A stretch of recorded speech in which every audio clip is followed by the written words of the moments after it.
Welcome to the NSIC Spotlight, the voice of the NSIC student athletes, powered by gpac. gpac, growing people and companies.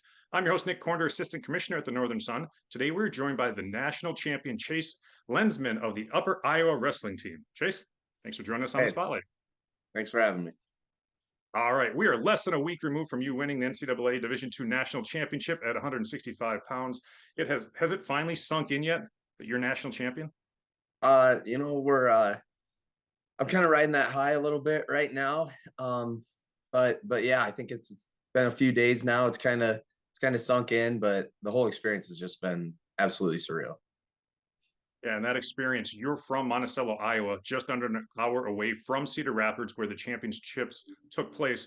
What did it mean to be able to accomplish this feat in your home state, so close to home, with all that fan support?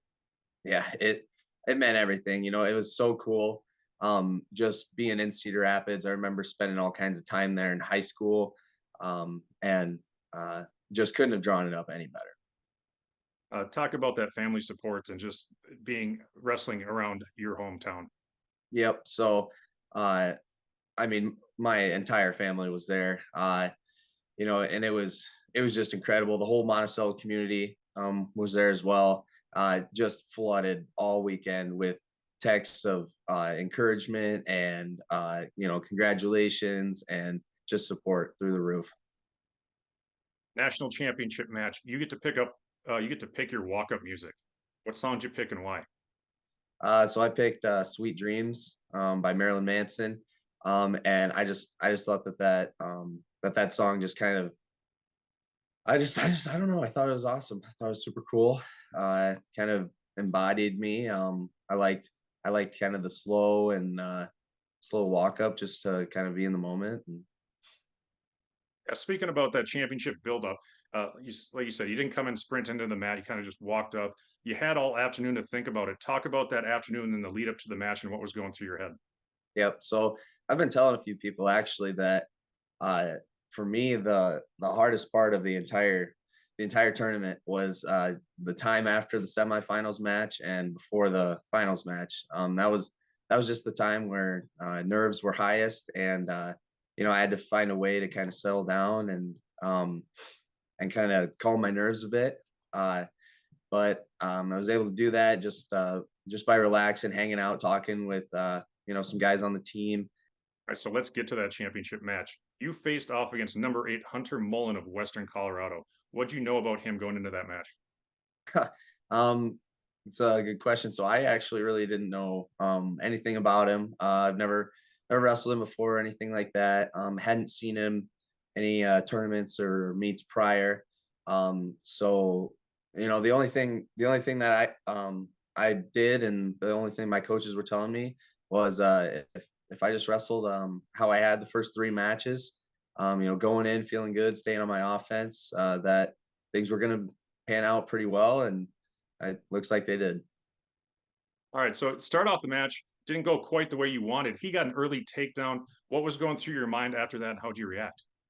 Yep. So gave up that first takedown, and I remember specifically, a second after that takedown, just thinking, all right, no worries, back to work, and got up right away and just got right back to my offense. That was kind of the only thought running through my mind. Couldn't let that emotion set in right then and there if I was gonna achieve what I set out to do. Yes, get after it. You did as you had multiple takedowns in the rest of the match. You came away with a 9-7 win. As the final seconds ticked away, what was going through your mind? Um, it, I have no idea what was going through my mind. It was just an unbelievable, unreal moment. It was just incredible. I can't even describe to you the just the feeling that I had right then and there. Um, it just felt like another match. Honestly, it was just me and another guy out there wrestling for 7 minutes, and I was able to come out on top. And the only difference was that it was on a stage and it was in front of a lot of people, and that I got a pretty cool trophy afterward. All right, another cool moment afterwards, coming out of the locker room or going in the locker room, you're greeted by your teammates. Talk about that moment and what that meant to you. Oh man, that moment right there is burned into my brain. It is. That'll be something that I remember until I die. I was uh, just flooded with support from friends, family, teammates, coaches. Prior to, and got done with my interview with Justin Decker right after that match, and I turn and look, and I see all my teammates, all my boys sitting right there, ready to congratulate me as I walk back, um, from the mat, and that moment right there was just pure joy and excitement from each and every one of those guys, and I just can't thank them enough. Love them to death. We're a family.